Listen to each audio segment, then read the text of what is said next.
In this video, I'm going to demo how to create a receding hallway, and on top of that, I'm going to add some floating spheres. You'll notice that to start, I actually measured to find the center of the page. That's really important so that your focal point is pretty centered and the hallway will look nice and even. Once I've connected the four corners of my page to my focal point, I then draw a series of parallel lines. It's important that you connect these lines together at 90-degree angles.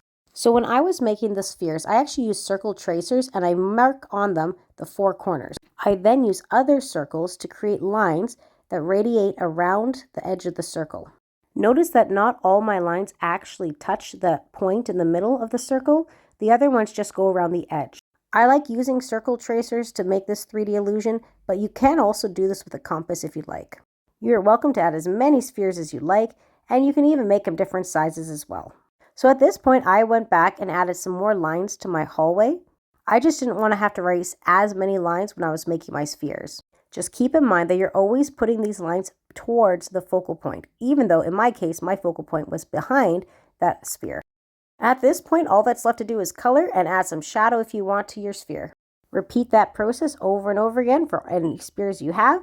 Then go ahead and add some color to your background. For a final touch, I actually add shadows on the ground to make sure the viewer can understand that these spheres are floating. In the case of my one sphere that's close to the wall, I actually put the shadow on the wall.